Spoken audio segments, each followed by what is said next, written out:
علیکم. کارات خوب است؟ و علیکم السلام. همین روز خورکوبی اومدی؟ بله همین روز. بخیر است. کار میشود پروانه کن. انشالله همش خوب میشود. زیغ نشو. بچه ماشین اومد رفتی؟ یگان کارگر در کار است؟ یک کار است برادر. چی کار است اکا؟ در حجت خانه یک تروبه را عوض کردن در کار است. چی؟ نه نمیکنیم اکا. چقدر مبلغی لازم باشد میدهم. نه اکا. این خیلی کارها رو ما کردن نمیتوانیم اکا.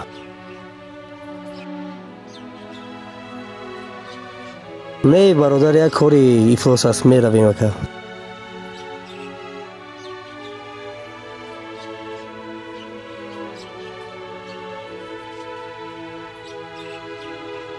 از کجا یابم؟ یک دقیقه برادر. چی کار است اکا جان؟ این کارها رو اهمیت نده. نمیشود. خوبترش نروی. یک کاری افلاس است برادر. خودت میدونی. به هر حال یک فهمیدن در کار. اکا جان یگان کار هست؟ یک کار است میکنی؟ من به کار خیلی احتیاج دارم.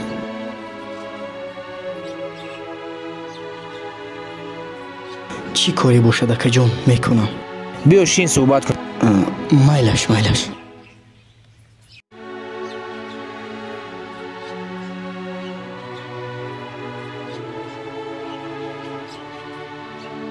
در حجت خانه یک تروبه اش را عوض کردن در کار است.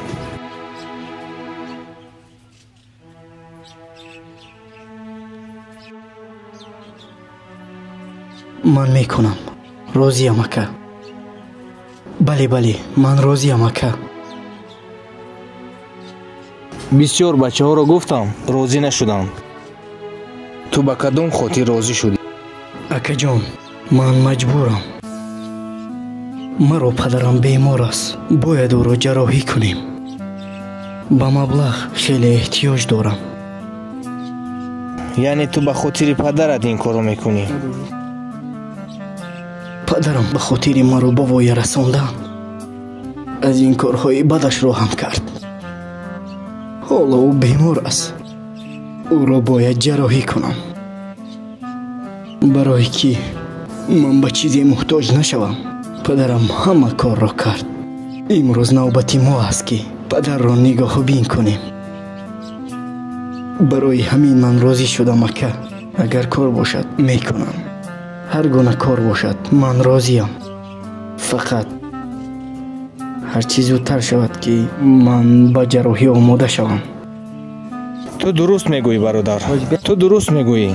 راستی من یگان تعمیری ندارم. چخیل آخر پس چرا مرا فریاد کردید؟ من به شما وضعیتم را فهموندم که چی گپ است برادر؟ گوش کن برادر. در حقیقت من یگان کار ندارم. مال زکات دارم. باید به شخصی بدهم که او در حقیقتاً به پول احتیاج داشته باشد.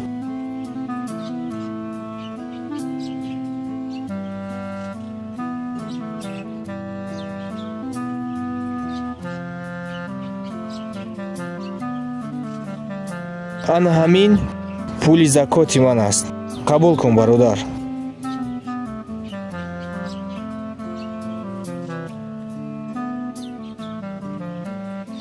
هزار رحمت اکا جان. الله متعال خیری کردگیت را قبول گرداند. انشاءالله برادر هر روز در حق دعای خیر میکنم. خداوند از تو راضی باشد برادر. من این خوبیت را هیچگاه فراموش کرده نمیتوانم. خداوند نگهبانت باشد. خداوند مالت را از این زیاده گرداند. سلامت باشی برادر. تشکر برادر.